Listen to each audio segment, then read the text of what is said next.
Samuel yang muda itu menjadi pelayan Tuhan di bawah pengawasan Eli. Pada masa itu, firman Tuhan jarang, penglihatan pun tidak sering. Pada suatu hari, Eli, yang matanya mulai kabur dan tidak dapat melihat dengan baik, sedang berbaring di tempat tidurnya. Lampu rumah Allah belum lagi padam.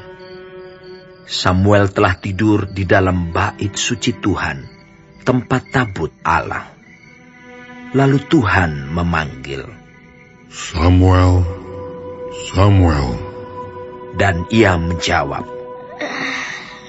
"Iya, Bapa." Lalu berlarilah ia kepada Eli, serta katanya, "Ya, Bapa. Bukankah Bapak memanggil aku?" Tetapi Eli berkata, "Aku tidak memanggil. Tidurlah kembali." Lalu pergilah ia tidur. Dan Tuhan memanggil Samuel sekali lagi. Samuel pun bangunlah, lalu pergi mendapatkan Eli serta berkata, "Iya, Bapa. Bukankah Bapak memanggil aku?" Tetapi Eli berkata, "Aku tidak memanggil, anakku. Tidurlah kembali." Samuel belum mengenal Tuhan. Firman Tuhan belum pernah dinyatakan kepadanya. Dan Tuhan memanggil Samuel sekali lagi untuk ketiga kalinya. Ia pun bangunlah, lalu pergi mendapatkan Eli serta katanya, "Ya, Bapa. Bukankah Bapak memanggil aku?" Lalu mengertilah Eli bahwa Tuhanlah yang memanggil anak itu. Sebab itu berkatalah Eli kepada Samuel, "Pergilah tidur, dan apabila ia memanggil engkau, katakanlah, berbicaralah Tuhan, sebab hamba-Mu ini mendengar." Maka pergilah Samuel dan tidurlah ia di tempat tidurnya. Lalu datanglah Tuhan, berdiri di sana dan memanggil seperti yang sudah-sudah, "Samuel, Samuel."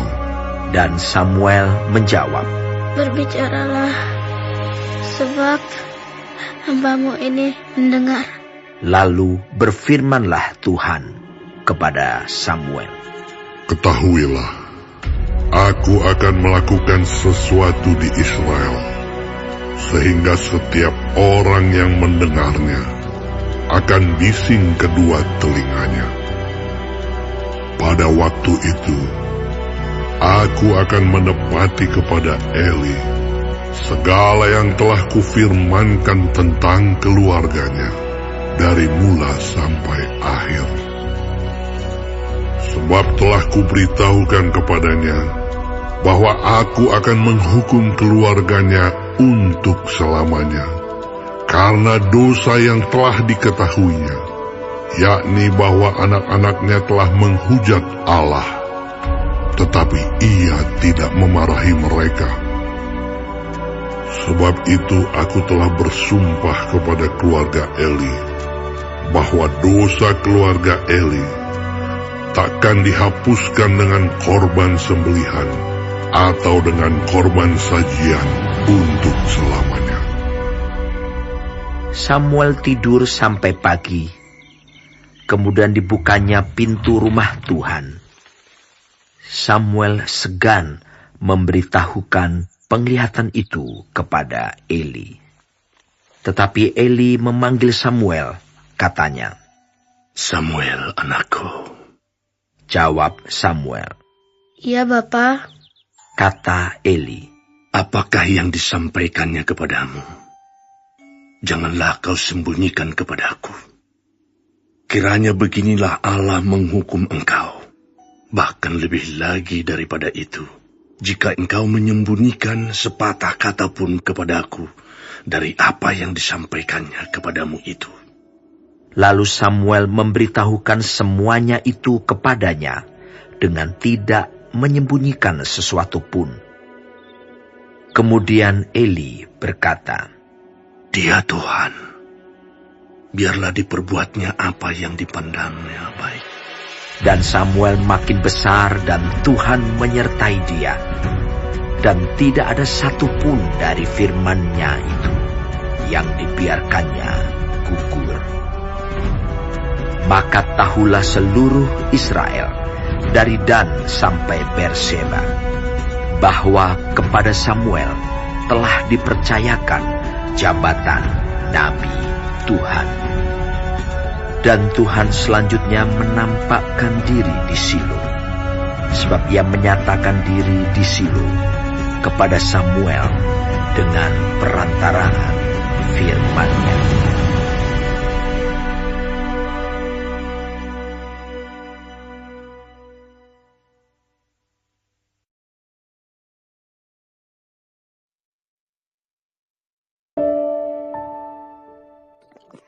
Shalom semua jemaat Tuhan, kembali kita di dalam pendalaman Alkitab Clear Sight.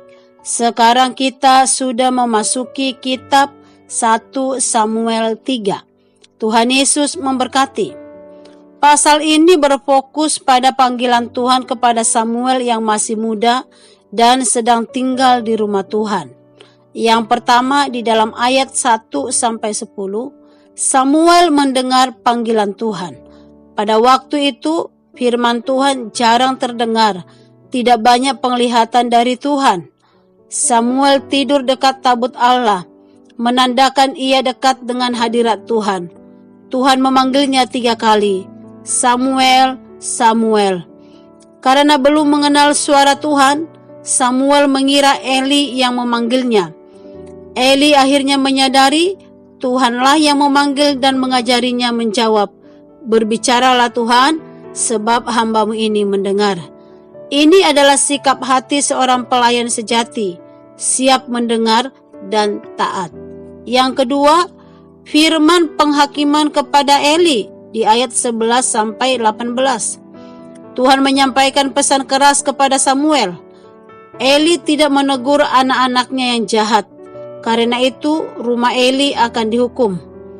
Samuel takut menyampaikan firman itu. Namun Imam Eli meminta ia berkata jujur, dan Samuel taat menyampaikan firman meski pahit dan berat. Ini menunjukkan karakter Samuel, berani dalam kebenaran, tidak menutupi firman Tuhan.